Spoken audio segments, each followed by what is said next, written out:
ময়দানে পাঠানো যাবে না, তারে পাঠানো যাবে না।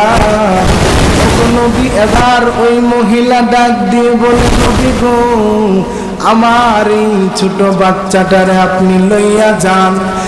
আর আল্লাহর নবীর কথা শুনে ওই মহিলা বলে, না গো, ওই মহিলা আল্লাহর নবীকে বলে, নবী গো, আমার ছোট বাচ্চা আপনার সাথে যুদ্ধের ময়দানে লইয়া যান। আল্লাহর নবী ডাক দিয়ে বলে, মা গো, এত ছোট বাচ্চা যুদ্ধের ময়দানে গিয়ে কি করবে গো মা? আল্লাহর নবীর প্রশ্নের জবাবে এই মহিলা ডাক দিয়ে বলে, নবী গো, ওই কাফেরের দল যখন আপনার উপরে তীর মারবে, ইয়া রাসূলুল্লাহ,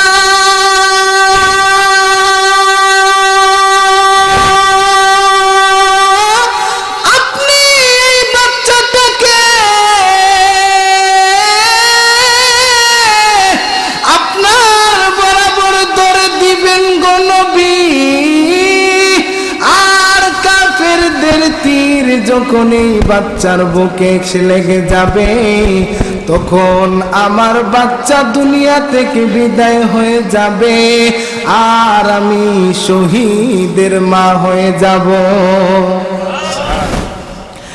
এবার আল্লাহর নবী ডাক দিয়ে বলেন, না গো মানা, তোমার তো ছোট বাচ্চাকে নেওয়া যাবে না।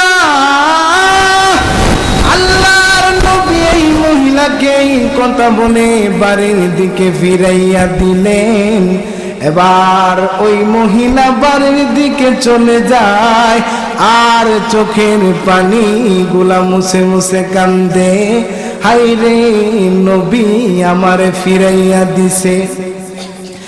এবার ওই ছোট বাচ্চাটা দিয়ে বলে, মা গো, তুমি বাড়ির দিকে চলে যাও, আমি যুদ্ধের ময়দানে যাব না গো মা। এবার ওই মহিলা ডাক দিয়ে বলে, সন্তান রে, নবীজি বলেছে তোমার নাকি এখন পর্যন্ত যুদ্ধের ময়দানে যাওয়ার বয়স হয় নাই। এবার ওই ছোট বাচ্চা ডাক দিয়ে বলে, মা গো, আমারে লইয়া যাও, নবীজির দরবারে লইয়া যাও, আমি আমার নবীর কাছে দুইটা কথা বলবো। সুবহানাল্লাহ। এবার ওই মহিলা আবার নবীর দরবারে চলে গেলেন। আল্লাহর নবীর দরবারে গিয়ে বলে, ওগো নবীজি, এই আমার সন্তানটা আপনার সাথে দুইটা কথা বলবে।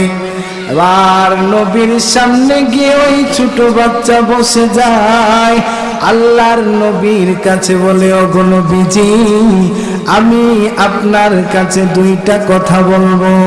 আল্লাহর নবীর চিন্তায় পড়ে গেলেন, এত ছোট বাচ্চা আমার কাছে কি কথা বলবে, এত ছোট বাচ্চা কি কথা বলবে? এবার ওই বাচ্চাটা ডাক দিয়ে বলে, নবী গো, আমার মা দুঃখিনী যখন রান্না করে, আমার মা দুঃখিনী যখন রান্না করে, আমি তখন আমার মায়ের পাশে বসে থাকি। ইয়া রাসূলুল্লাহ, আমার মা দুঃখিনী যখন রান্না করে, সর্বপ্রথম আমার মা চুলায় আগুন ধরায়, প্রথমেই আমার মা দুঃখিনী বড় বড় লাকড়ি গোলা দেয় না, ছোট ছোট লাকড়ি গোলা দেয়। ওগো নবীজি, তারপরে যখন বড় করে আগুন ধরে, তারপরে আমার মা দুঃখিনী বড় বড় লাকড়ি দেয়। ইয়া রাসূলুল্লাহ, ইয়া হাবিবাল্লাহ, নবী গো, আমার কথা হলো, আমি যখন যুদ্ধের ময়দানে যাব, আর ওই কাফেরদের সামনে যখন সবার আগে আমারে ছেড়ে দিবেন, আর আমার বুকের মধ্যে যখন এসে তীর লাগবে গো নবী, আর আমি যখন শহীদ হয়ে যাব, ওই যুদ্ধের ময়দানে আগুন লেগে যাবে গো নবী। সকল সাহাবীরা দেখবে এত ছোট বাচ্চা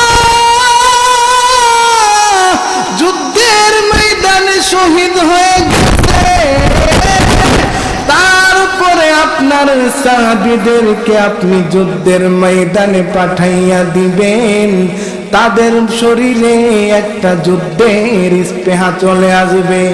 এরে ভাই, এত ছোট বাচ্চার কথা শুনে আল্লাহর নবী অবাক। এত ছোট বাচ্চার এত সুন্দর জবাব, নবীজি অবাক হয়ে গেল। কি বলবে নবী আর কিছু বুঝতে পারে না, নবী আর কিছু বুঝতে পারে না। এবার নবীজি চিন্তার মধ্যে পড়ে গেল। এমনি চেয়ে দেখে জিব্রাইল আল্লাহর নবীর দরবারে এসে গেল।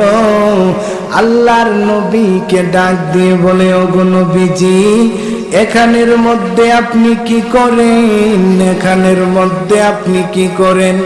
এবার আল্লাহর নবী ডাক দিয়ে বলে, রে জিব্রাইল, আমি যুদ্ধের ময়দানে যাওয়ার লিস্টি করতেছি রে।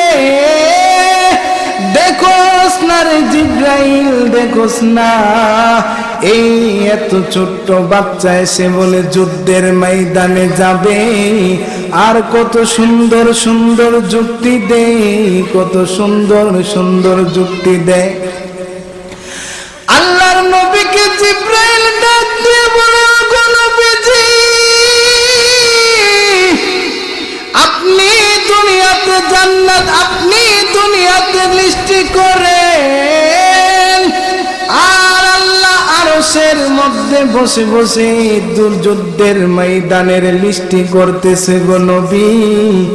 ওগো নবীজি, জানেননি ওই আরশের লিস্টির মধ্যে আল্লাহ রাব্বুল আলামিন সর্বপ্রথম কার নাম রাখছে জানেননি?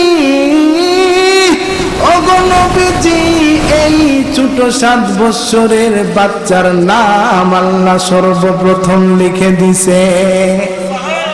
তো ঝরালে দিন কেমের জন্য, পাথর বুকেও ফোটালে ফুল, মনুষ্য জাতে ছিল শূন্য, ঠিক না?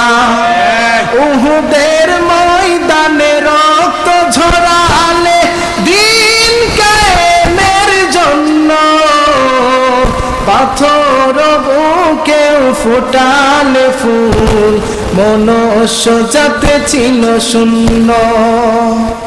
সত্য জ্বালাতন সয়েছ তুমি, এই কাহিনী শুনে কেঁদেছি, আমি দেখিনি তোমায় চোখের তারায়, তবুও তোমায় ভালোবেসেছি।